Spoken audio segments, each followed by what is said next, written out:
Bringing a baby into the world, it's a special adventure, and our bodies, they change a lot. I can attest to that, but the journey doesn't end at birth. It's just the beginning. There are emotional and physical shifts that come postpartum, and recovery takes time and patience. And while we often hear the beauty of newborn snuggles, there's a lot of the postpartum journey that isn't talked about enough. So today I'm joined by a postpartum expert who's here to share 5 new things for moms that they may not expect after giving birth, and more importantly, how to navigate them with confidence. Lindsey Newman is here. She's a postpartum exercise specialist. Lindsey, I love this. You're all about advocating for women and helping support them through the process of their body healing after. Yes, absolutely. Postpartum is, in my opinion, one of the most unsupported times in a woman's life, and there's no blueprint for healing. So healing from the inside out can be a really hard thing to do when you don't really know where to turn. And if I can help, then that's all I could ever want. Oh, and I love that about you. I think the first time I had my first baby, they like, okay, take this baby home, and you're like, oh, okay, I'm taking baby home. You're healing, you've got hormones, everything is happening at once. An advocate is heaven sent. I think so. I mean, I could have used me years and years ago after I had my 4th baby and didn't know where to turn, and my body just felt broken and messy. So broken and messy. That's it's so true.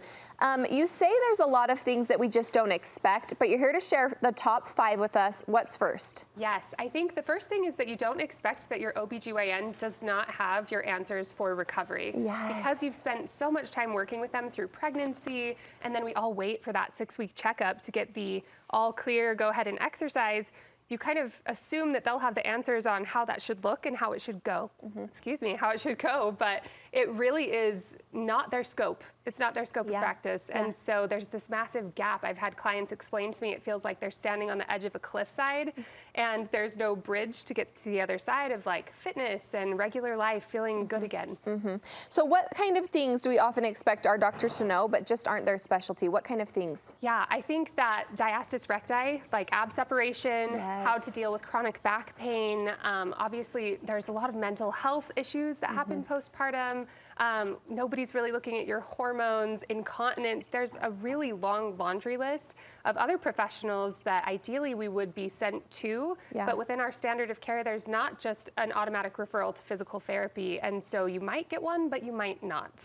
But you're saying we should advocate. If we feel like we need it, we should advocate for our own care. 100%. Again, it's not part of just the uniform system of, okay, OBGYN helps you finish and then you move to physical therapy.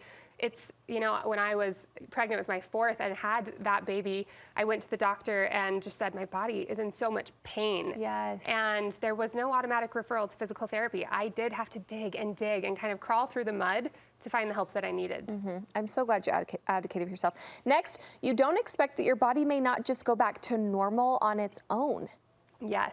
It's not our bodies that bounce back. I think that we're hugely misrepresenting ourselves. We bring ourselves back with a lot of intention and effort. But again, if you don't know how, it can feel really frustrating because we just go back to doing what we did before pregnancy, even though there should be a full phase of rehab and reintroduction little by little into building that strength again. And that's what you help with. Talk to us about our alignment, our posture, those types of things that maybe we don't even know that are changing. Yes, I think it's so easy for a lot of moms to just think, oh, my core or oh, my pelvic floor.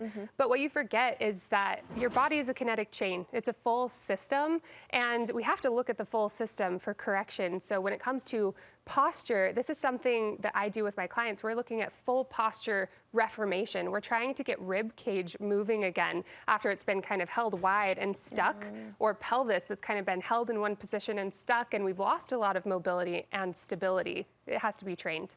Okay, next you're saying you don't expect the timeline of postpartum to be more than a year of healing, because I think we do. We hit that 6-week mark and we're like, okay, now we're moving on. But it's a year or more. Yeah, it's frustrating because I think after you've been pregnant for so long, you want so badly to feel strong again. You want so badly to get your body back that 6-week checkup, we kind of give ourselves permission to do that. We try to fit into our old jeans. We try to just go back to exercise the way it was before. But postpartum is a journey, it's a process, and it definitely doesn't end at that 6-week checkup. It can take a year, sometimes 2, to really rebuild and feel fully like yourself again. I think it comes down to like giving yourself that grace, giving yourself the grace to know that you have done a lot to get this baby here. So it's gonna take a lot to get your body back and with help. I wanna talk about this next one. I experienced this, the fear. You don't anticipate the feeling of fear that many moms struggle with. Yes, if I hear one thing more than anything else from moms, it's I didn't do any exercises because I was so afraid of making things worse. And so I didn't do anything at all. And it's so unfortunate that there is a little bit of a fear culture around postpartum. We want to be so careful. We don't want to make things worse, but it is healthy stress and progression that is actually going to elicit the change that we're looking for. It's just doing it with strategy and not being afraid of really challenging your body in a healthy way that gets us where we want to go. One of the major things that I hear a lot of my friends struggle with after is that ab separation. Tell us about that. What are some steps we can take so that we're able to kind of close that gap? Yeah, I think it's interesting to first point out that 100% of moms will have ab separation at the end of pregnancy. Your abs have to stretch and spread and make room for that baby. And so trying to prevent it is kind of silly, and just accept it. And number two is it's not necessarily, from my perspective and experience, so much as how far those abs have spread apart that matters more than how much tension can I pull to my core muscles to protect my spine. Because you might have no separation and still struggle with things like back pain or incontinence because your muscles are still a little too lax. They're not pulling that tension and safety to your spine to stabilize your body.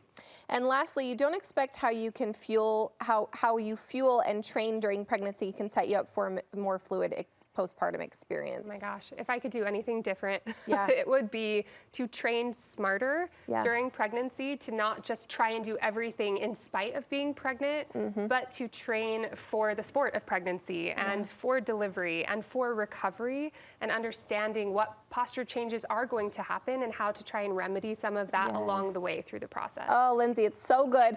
We we want to learn more from you. Where can we follow along and learn more? Yes, we are on Instagram at 4th Trimester Training. My team and I work with clients one-on-one. It's so helpful for them to get that insight into their own unique body. And so applications are available on our Instagram page. Oh, so good. I'm grateful I got to sit in the hot seat today with you. I learned so much. Thanks, Lindsey. Thank you.